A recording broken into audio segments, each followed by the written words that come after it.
AC ছাড়া আসলে টিকাই যায় না। যারা হবে গেছে তারা দেখছে এসি ছাড়া রোগী ছিলেন না, ছিল। অর্থাৎ ওই দেশে এসি ছাড়া একজন মানুষও কিছু চিন্তা করতে পারে না। কার কি পেশা, কার কি মানে কে কোন অবস্থায় আছে সেটা দেখার বিষয়। সেখানে একটা বিষয় তাদেরকে এটা ম্যান্ডেটরি রাখতে হবে, সেটা হলো এসি। অর্থাৎ ওইখানে জীবনযাত্রা পরিচালনা করার জন্য এসি একটা অনেক একটা গুরুত্বপূর্ণ একটা প্রয়োজনীয় একটা মাধ্যম বা প্রয়োজনীয় একটা ইলেকট্রনিক স্পন্দ। এবার আসলে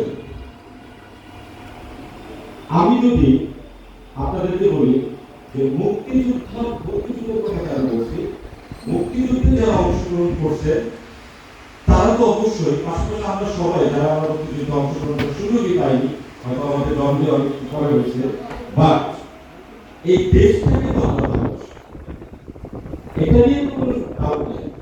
আমাদের প্রিয় নবী হযরত মুহাম্মদ সাল্লাল্লাহু আলাইহি ওয়াসাল্লামও কিন্তু দেশকে ভালোবাসতেন। আমাদের প্রিয় নবী হযরত মুহাম্মদ সাল্লাল্লাহু আলাইহি ওয়াসাল্লামও কিন্তু ব্যবসা করতেন। আমাদের প্রিয় নবী হযরত মুহাম্মদ সাল্লাল্লাহু আলাইহি ওয়াসাল্লামও কিন্তু ভালো পরামর্শ দিতেন, ভালো দিক নির্দেশনা দিতেন এবং আমাদেরকে জীবনযাত্রা কিভাবে চলতে হবে সেই